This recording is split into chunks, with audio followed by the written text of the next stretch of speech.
Assalamualaikum warahmatullahi wabarakatuh. Halo rekan-rekan MSI, pada kesempatan kali ini kita akan bercerita terkait dengan keangkuhan dan kesombongan iblis.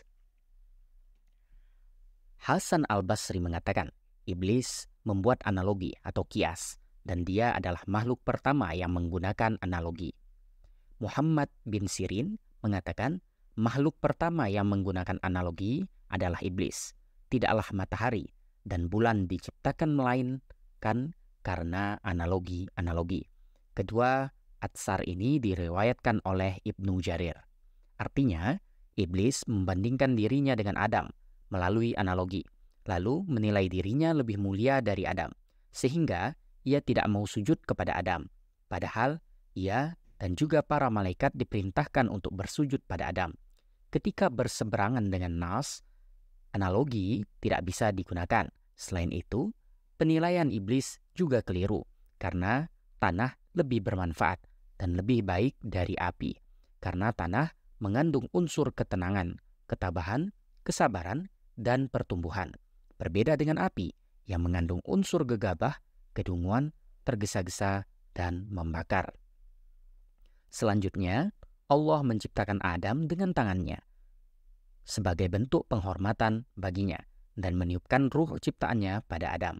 Karena itulah Allah memerintahkan para malaikat untuk sujud pada Adam, seperti yang Allah sampaikan, dan ingatlah ketika Rabb-mu berfirman kepada para malaikat, sungguh aku akan menciptakan seorang manusia dari tanah liat, kering, dari lumpur hitam yang diberi bentuk.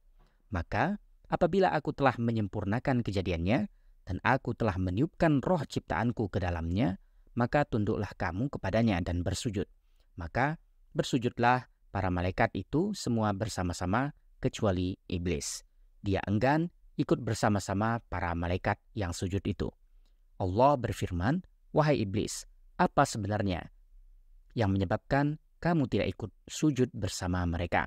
Iblis menjawab, ya, aku sekali-kali tidak akan sujud kepada manusia yang engkau telah menciptakannya dari tanah liat, kering, dari lumpur hitam yang diberi bentuk. Mohon maaf, tidak ada kata iya tadi. Harusnya tidak ada kata iya. Allah berfirman, kalau begitu, keluarlah dari surga, karena sesungguhnya kamu terkutuk, dan sesungguhnya kutukan itu tetap menimpamu sampai hari kiamat. Al-Hijr ayat 26-35.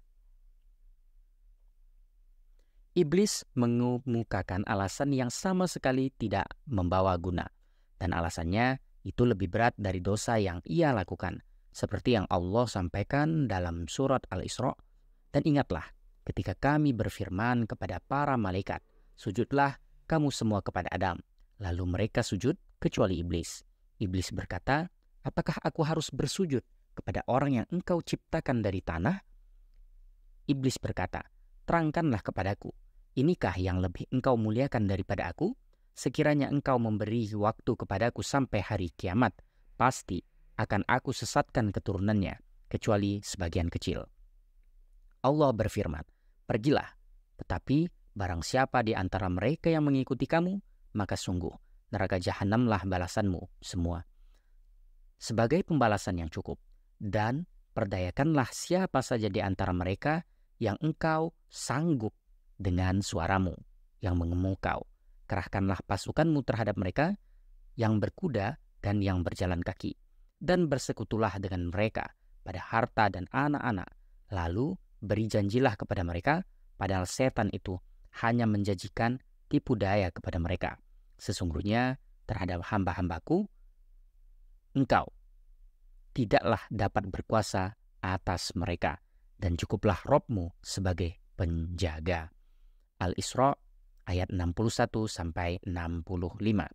Dalam surat Al-Kahfi, Allah juga berfirman, dan ingatlah ketika kami berfirman kepada para malaikat, sujudlah kamu kepada Adam.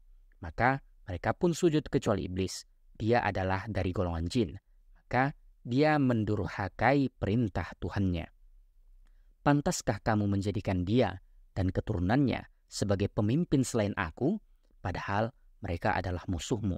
Sangat buruklah iblis itu sebagai pengganti Allah bagi orang yang zalim. Al-Kahfi ayat 50. Yaitu iblis tidak mau taat kepada Allah dengan sengaja, semena-mena dan sombong untuk melakukan perintahnya. Ini tidak lain karena iblis telah dikhianati oleh tabiat dan asal-usul penciptaannya yang buruk pada saat amat diperlukan. Karena ia diciptakan dari api, seperti yang telah disampaikan Allah, juga seperti yang telah kami singgung sebelumnya. Disebutkan dalam Sahih Muslim dari Aisyah, dari Rasulullah bersabda, sallallahu alaihi wasallam, malaikat diciptakan dari cahaya arsy, jin diciptakan dari nyala api, dan Adam diciptakan dari bahan yang telah disebutkan pada kalian tadi. Terima kasih telah mendengar cerita ini. Sampai jumpa di cerita selanjutnya. Wallahu a'lam bishawab. Assalamualaikum warahmatullahi wabarakatuh.